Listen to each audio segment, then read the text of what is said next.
Hello friends, welcome to सैप defence. आज हम बात करेंगे आईएनएस अरिहंत क्लास के एसएसबीएंस के बारे में और इसके बाद हम बात करेंगे अपकमिंग S5 क्लास के एसएसबीएंस के बारे में जो अरिहंत से दोगुने बड़े होंगे। तो चलिए शुरू करते हैं अरिहंत से। अरिहंत को 2009 में लॉन्च किया गया था और ये हमारा पहला एसएसबीएन था और तकरीबन 7 सालों के कड़े सी ट्रायल्स के बाद इसे 2016 को कमीशन किया गया था। अरिहंत एक 6000 टन्स का वेसल है और इसका प्रोपल्शन न्यूक्लियर है। इसमें 83 मेगावाट का रिएक्टर लगा हुआ है।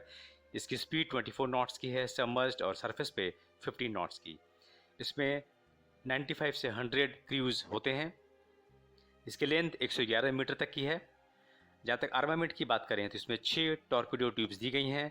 ये 12 K-15 सागरिका मिसाइल्स को कैरी करता है जिसकी रेंज तकरीबन 1000 किलोमीटर तक की है, या फिर ये 4 K-4 मिसाइल्स को कैरी करेगा जिसकी रेंज 3500 किलोमीटर तक की है। इसमें USHUS सोनार लगा हुआ है और साथ में पंचेंद्रिय यूनिफाइड सोनार सिस्टम भी लगा हुआ है। जहाँ तक USHUS सोनार की बात करें तो ये चर्चा में तब आया जब मालाबार एक्सरसाइज में जो US, जापान और इंडियन नेवीज़ के बीच होता है उसमें हमारे INS सिंधुध्वज ने US के SSN यानी nuclear attack submarine City of Corpus Christi को डुबो दिया था। और तब पता चला इस पूरी दुनिया को और भारत के लोगों को कि इंडिया में बना हुआ यानी इंडिजिनस सोनार कितना पावरफुल हो सकता है। बात करते हैं अरिहंत क्लास के बाकी एसएसबीएंस के बारे में। तो जहाँ तक अरिहंत की बात है तो वो ऑलरेडी कमीशन हो चुका है। अरिहंत को 2020 दिसंबर में कमीशन होना है, पर खबर ये है दोस्तों कि ये ऑलरेडी कमीशन हो चुका है। जी हाँ, ये कमीशन हो चुका है। चूँकि एसएसबीएंस डेटरेंट के लिए यूज़ किए जाते हैं इसीलिए काफ़ी सिक्रेसी मेंटेन की जाती है। S4 और S4 स्टार बड़े होंगे, 7000 टन्स के वेसल हैं और ये 2023 और 2025 तक कमीशन हो जाएंगे। और चूँकि ये बड़े हैं इसीलिए अरिहंत से दोगुने मिसाइल्स को कैरी करेंगे। बात करते हैं सरप्राइज़ की। सरप्राइज़ दोस्तों अरिहंत देगा हमें, क्योंकि कई डिफेंस एक्सपर्ट्स का दावा है कि जब उन्होंने अरिहंत को अरिघात के साथ देखा था तो पाया कि अरिघात बड़ा है और वो S4 और S4 स्टार की तरह 7000 टन का वेसल है। हालांकि इस बात की मैं पुष्टि नहीं कर सकता, पर लोगों का ऐसा दावा है कि ये बड़ा है और अगर ऐसा है तो बहुत अच्छी बात है, क्योंकि तब हमारे पास S4 क्लास के 3 बड़े एसएसबीएंस होंगे और अरिहंत को ट्रेनिंग वेसल के तौर पे इस्तेमाल किया जाएगा। अब बात करते हैं S5 क्लास के एसएसबीएंस के बारे में। तो हम पहले देखते हैं कि क्या डिफरेंस है अरिहंत, अरिघात और S5 में। जहाँ तक डिस्प्लेसमेंट की बात करें तो S5 का डिस्प्लेसमेंट काफ़ी बड़ा है, 13500 टन का है। इसका रिएक्टर भी बड़ा है, 190 मेगावाट का है। लेंथ भी इसकी काफ़ी ज़्यादा है, 160 मीटर। और SLBM की बात करें तो जहाँ अरिहंत 4 K-4 को कैरी करेगा, अरिघात और S4 या S4 स्टार 8 K-4 को कैरी करेंगे जिनकी रेंज 3500 किलोमीटर की है। वहीं S5 12 से 16 K5 या K6 MIRV SLBMs को कैरी करेगा जिनकी रेंज 6 से 8000 किलोमीटर तक की होगी।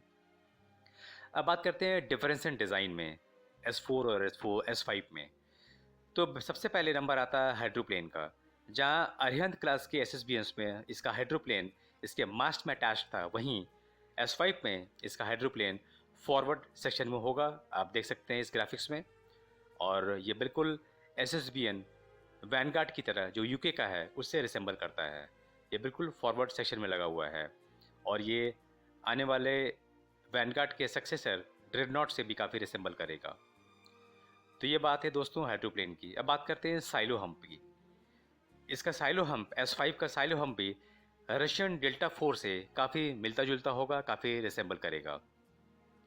साइलो हम्प वही जगह है जहाँ पे SLBMs को रखा जाता है, प्लेस किया जाता है और फिर वहाँ से ज़रूरत पड़ने पर फायर किया जाता है।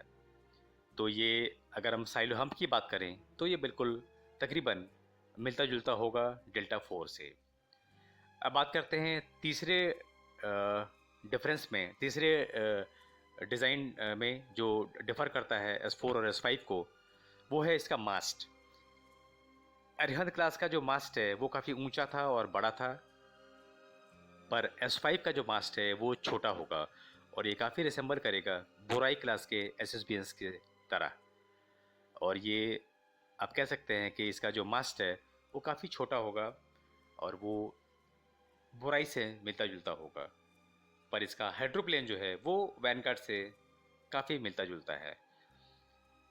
तो हम कह सकते हैं कि हमारा S5 डेल्टा 4, वैनगार्ड और बोराई का एक कॉम्बिनेशन होगा और कुछ इस तरीके से S5 का फाइनल डिज़ाइन सामने निकल कर आया है। और ये 12 से 16 K6 MIRV SSBNs को कैरी करेगा, जिनकी रेंज 6 से 8,000 किलोमीटर तक की होगी। तो अंत में हम कह सकते हैं कि हमारा S5 क्लास का जो SSBN है वो एक मैसिव सबमरीन होगा with the displacement of 13,500 tons. S5 का कंस्ट्रक्शन जल्द शुरू हो, हम यही उम्मीद कर सकते हैं, पर यह तब शुरू होगा जब S4 और S4 स्टार विशाखापट्टनम के ड्राई डॉक से हटेंगे और ये 2025 के बाद ही संभव हो पाएगा। पर हमें इसे उम्मीद करनी चाहिए कि जल्द से जल्द ये शुरू हो ताकि S5 को भी लॉन्च किया जा सके और वो भारतीय नेवी में शामिल हो सके और तब अरेबियन सी से लेकर हिंद महासागर और बे ऑफ बंगाल तक इंडियन नेवी का दबदबा बना रहे। तो इसी के साथ दोस्तों इस वीडियो को मैं ख़त्म करता हूँ। मुझे उम्मीद आपको ये पसंद आया होगा। जय हिंद।